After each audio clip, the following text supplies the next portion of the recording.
El proceso de gestión de resultados por parte del Consejo Nacional Electoral de Venezuela no cumplió con las medidas básicas de transparencia e integridad que son esenciales para la realización de elecciones creíbles. Esto es lo que dice el informe preliminar de un panel de expertos de Naciones Unidas publicado esta semana en medio de la preocupación de la comunidad internacional por la crisis generada luego de que el ente electoral venezolano declarara a Nicolás Maduro como vencedor de las elecciones presidenciales celebradas el 28 de julio. Según la autoridad electoral señalada de servir al chavismo, el texto de la ONU está plagado de mentiras y lo considera un documento panfletario. Desde la oposición venezolana, sin embargo, se expresa que este reporte reafirma la victoria del candidato Edmundo González Urrutia, que recordemos ha sido reconocida por varios países como Estados Unidos, Argentina y Ecuador, entre otros. Y tras la publicación de este informe, el presidente de la Asamblea Nacional de Venezuela, Jorge Rodríguez, lanzó la siguiente propuesta. Escuchemos. Pongo que nosotros hagamos una reforma de las leyes electorales de Venezuela para que nunca más ningún extranjero venga a tomar posición sobre nada que tenga que ver con las elecciones de Venezuela. Hoy quisiéramos analizar este tema con la politóloga Carmen Beatriz Fernández, PhD en Comunicación Pública y profesora de la Universidad de Navarra en España y de la Universidad de Pforzheim, aquí en Alemania. Profesora Fernández, bienvenida. Muchas gracias por estar con nosotros. Muchas gracias a ustedes, Carol. Encantada. Profesora, con este fuerte rechazo del gobierno venezolano al informe de expertos de la ONU, da la impresión de que el chavismo no está dispuesto a escuchar voces que cuestionen la victoria de Nicolás Maduro proclamada por el Consejo Nacional Electoral. En este contexto, ¿qué caminos quedan para intentar hallar salidas a la crisis generada tras estas elecciones del 28 de julio? Sí, sin duda pareciera una posición donde se está atrincherando, donde el oficialismo se atrinchera. Por un lado no quiere entregar resultados, no quiere mostrar los resultados desglosados, no quiere mostrar las actas. Cosa que evidencia pues que hubo un fraude mayúsculo en el procesamiento de resultados, o no en el procesamiento, sino en el otorgar, el leer los resultados. El oficialismo ha hecho una clara huida hacia adelante, donde ha llevado al país, nos ha llevado a todos a una calle que pareciera una calle ciega, un callejón sin salidas. No solamente creo que tomaron la peor decisión para el país, sin duda, para la oposición también, pero incluido para el mismo oficialismo, porque veamos lo que pasó el 28 a medianoche o el 29, cuando no se dan los resultados, sino que se inventan los resultados. Fue, a mi juicio, el peor de las salidas posibles que tenía el propio oficialismo, porque el oficialismo podía haberle llevado las riendas a un proceso de transición que es inevitable. O sea, tú tienes hoy en Venezuela un gran consenso nacional, que es un consenso alrededor de la necesidad de cambio político, y es un consenso que alcanza incluso hasta el propio chavismo, hasta las propias fuerzas militares. Es decir, es indetenible, es muy difícil pensar que tú vas a poder detener, poner diques de contención a un deseo de cambio tan urgente, tan apremiante como el que han mostrado los venezolanos, ¿no? ¿Cree usted entonces que este informe reafirma la victoria de Edmundo González Urrutia como lo dice la oposición? Claro, el informe es muy claro y además el informe creo que distingue tres cosas, ¿no? Distingue el proceso preelectoral y dice que lo preelectoral fue muy desbalanceado, muy desequilibrado, que esa cancha estaba muy inclinada en las condiciones. Luego habla del acto de votación como tal, de la propia jornada del 28 de julio, donde dicen que fue un proceso muy bonito, muy cívico, muy masivo, donde la gente participó participó y expresó su voluntad de votar, su voluntad democrática, su carácter democrático y además su resiliencia, que iba a hacer lo que hiciera falta por lograr ese cambio político en paz. Y luego, donde está el verdadero problema es en la tercera fase, que es la entrega de los resultados, porque el sistema como tal, el sistema electoral como tal, hizo lo que tenía que hacer, recogió y totalizó las actas. Y lo hizo electrónicamente. El problema fue que esos resultados que se leyeron escritos en un papelito no fueron resultados que salían de la sala de totalización electrónica. Entonces allí hubo una cosa muy burda, muy artificial, muy gruesa, donde quedaron prácticamente al desnudo. No solamente quedaron al desnudo ante la comunidad internacional y ante los venezolanos, sino ante las propias instituciones, ante la institución electoral, ante la institución de las Fuerzas Armadas. Entonces, yo creo que esto que está pasando ahora, esto que estamos viendo, que luce tan complicado, es de alguna manera una invitación que se hace a la violencia desde el poder, porque recordemos, vamos un poco a lo básico, ¿por qué tú haces una elección? ¿Para qué sirven las elecciones? Las elecciones es el mecanismo que encuentran las sociedades civilizadas para no matarse cuando tienen un conflicto, para encontrar espacios de acuerdo y de conveniencia donde la sociedad puede salir, refrendar algunas decisiones en función de lo que dictan las mayorías. Entonces, cuando tú anulas el camino de la elección o cuando convocas una elección pero te robas los resultados, lo que estás haciendo es invitando a la violencia y eso es terrible. Esta es una situación que debe pararse. Que hay parte de la comunidad internacional tratando de pararlo, tratando de encontrar algunos espacios que detengan esta locura, pero también dentro de las propias Fuerzas Armadas creo que hay... debe salir alguna vocación de detener este suicidio colectivo que no tiene ningún sentido. Bueno, a propósito de la comunidad internacional y de los esfuerzos que viene realizando, el presidente de Brasil, Luis Ignacio Lula da Silva, ha sostenido reuniones con su homólogo chileno, Gabriel Boric, para abordar este asunto. También el propio Lula confirmó que conversó este miércoles por teléfono con el presidente de Colombia, Gustavo Petro, y hoy, de hecho, tiene lugar en Bogotá una reunión entre los cancilleres de Brasil y Colombia. ¿Qué tanto se puede esperar de esta mediación que adelantan estos países?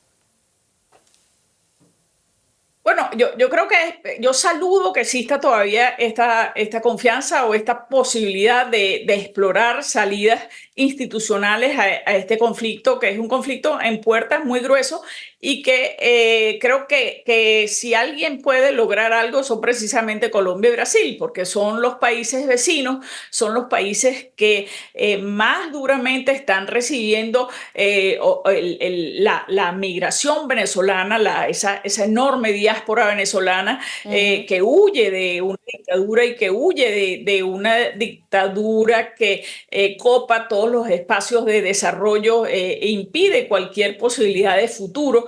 Y entonces Colombia y Brasil son de los dos países, particularmente Colombia, pero también Brasil, que más están resintiendo ese indicador de desgobierno terrible que significa el producto migratorio neto, ¿no? Cuando una sociedad expulsa de la manera que Venezuela está expulsando a sus connacionales, lo que te está hablando es de una incapacidad extrema del gobierno, ni siquiera ya hablando en términos de dictadura y democracia, sino de una incapacidad de lograr los mínimos vitales a los que cualquier sociedad aspira. Entonces, Colombia y Brasil están tremendamente interesados en lograr una escapatoria a esta aparente calle ciega, pero también porque se les va en ello un tema reputacional, ¿no? Recordemos que Colombia y Brasil, Petro y Lula, son aliados, o hasta anteayer han sido aliados de Maduro, los principales aliados subregionales. Entonces,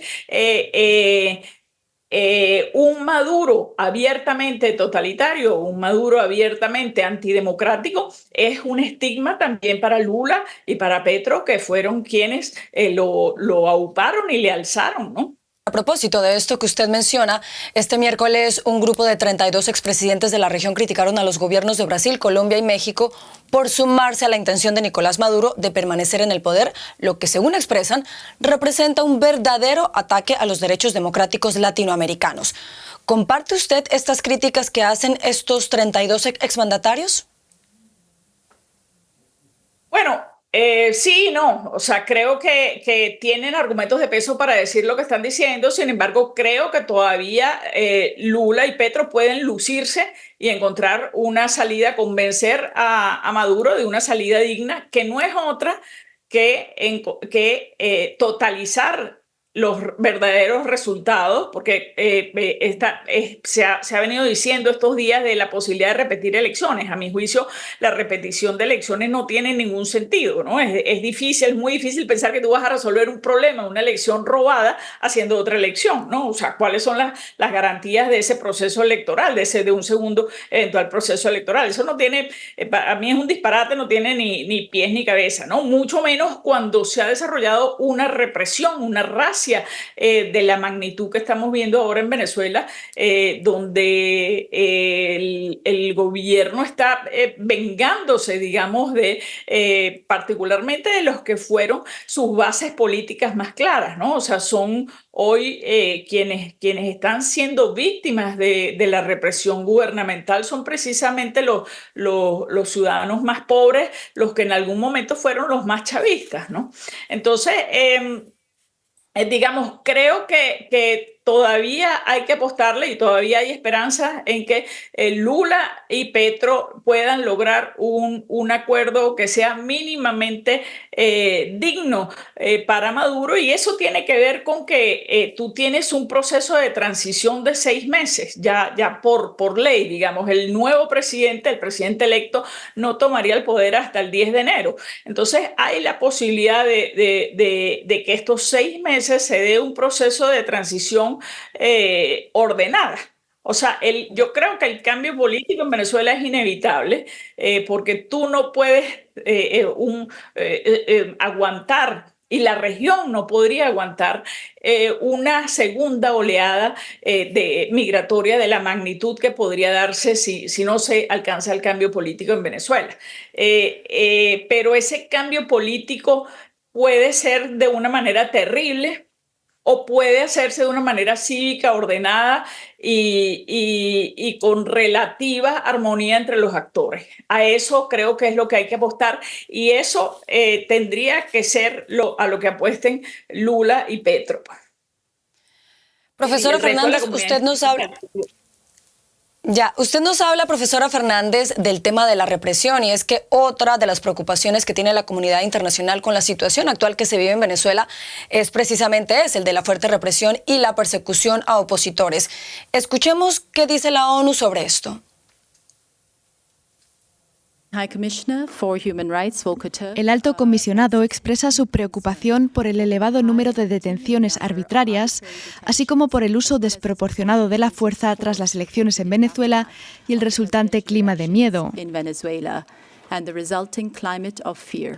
El alto comisionado pide que se libere a todas las personas detenidas arbitrariamente y se garanticen procesos judiciales justos. Pues a pesar de la represión y de la persecución, del miedo que, como acabamos de escuchar, también inquieta a la ONU, la líder opositora María Corina Machado convocó a una concentración mundial para este sábado 17 de agosto.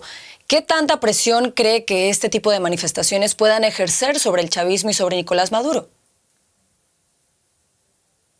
Bueno, yo creo que lo que se va a ver mañana es una manifestación muy vigorosa, donde tú estás convocando, sobre todo a nivel internacional, ¿no?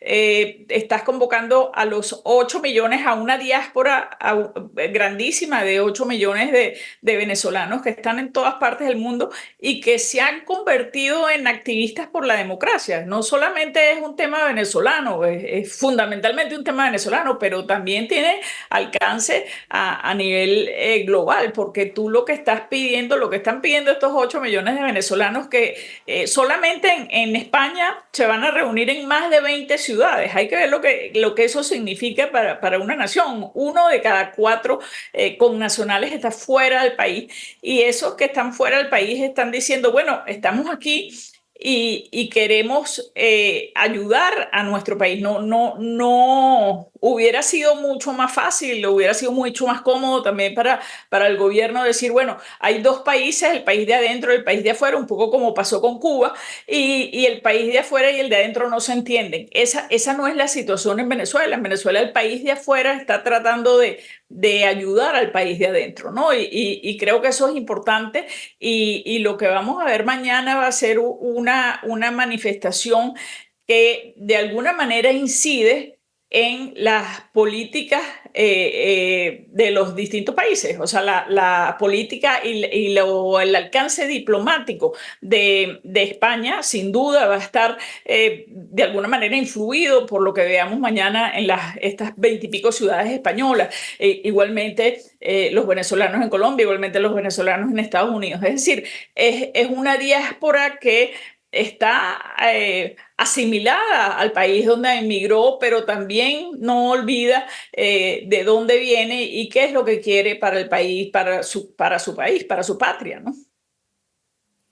Bueno, pues estaremos, por supuesto, muy atentos a estas manifestaciones del sábado y también, por supuesto, la situación que sigue viviéndose en Venezuela tras estas elecciones celebradas el 28 de julio. Profesora Carmen Beatriz Fernández de la Universidad de Navarra en España y de la Universidad de Pforzheim en Alemania, muchas gracias por habernos acompañado. Muchas gracias a ustedes, Carol, encantada.